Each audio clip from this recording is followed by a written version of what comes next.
Bonjour combattantes et combattants de l'amour et de la lumière.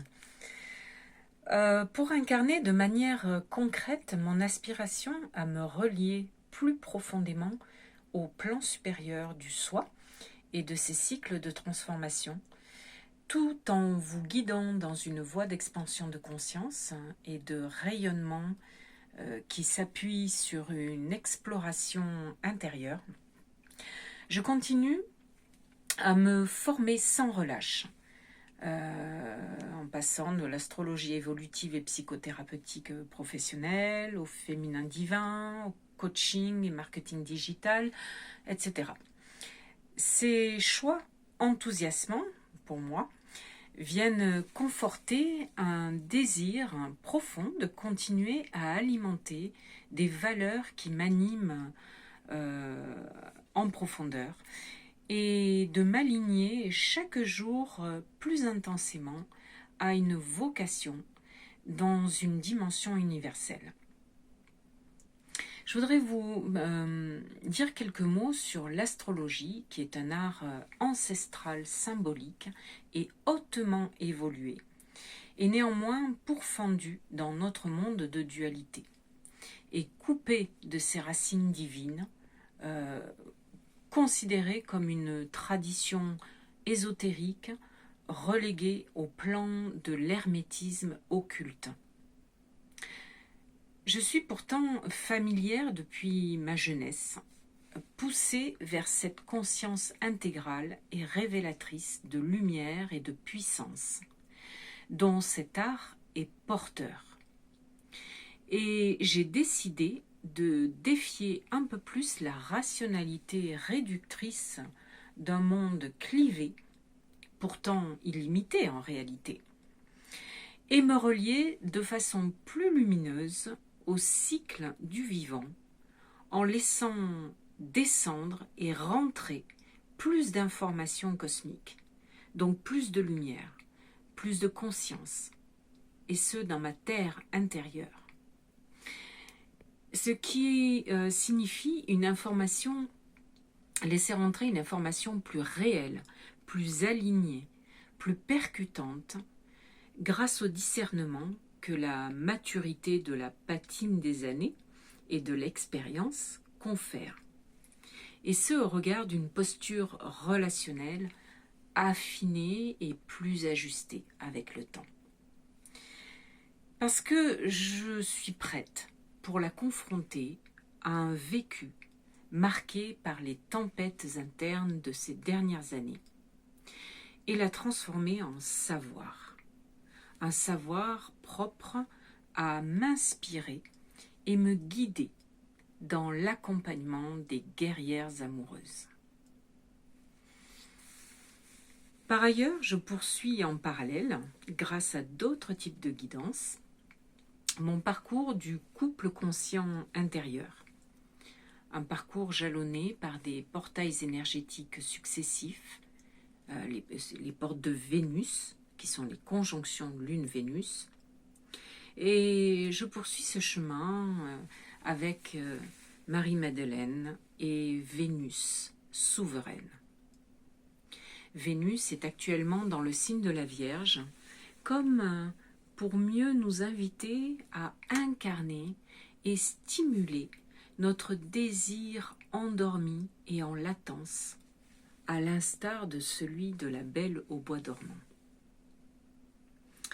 La sulfureuse Lilith, quant à elle, s'était joint il y a quelques jours à Vénus, donc dans une conjonction, pour réveiller l'énergie brute et primordiale de la déesse de l'amour, mais dans un cadre bien délimité par notre discernement. De manière plus large, je dirais que l'ère des relations en conscience semble émerger voluptueusement. Le couple divin intérieur renaît de ses cendres, comme le phénix après les tourments et les tribulations intérieures.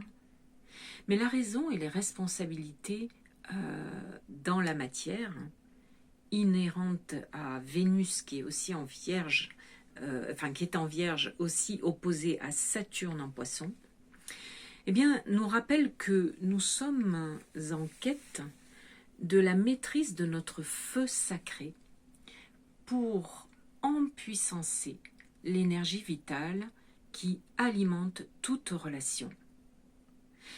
Et que nous devons accepter notre limite dans l'acceptation de ne pas pouvoir tout contrôler de cette énergie d'amour divin qui nous dépasse. La passion peut être mise au service de la transformation et transmutation des blessures afin de reprendre notre pouvoir d'affirmation et de créativité.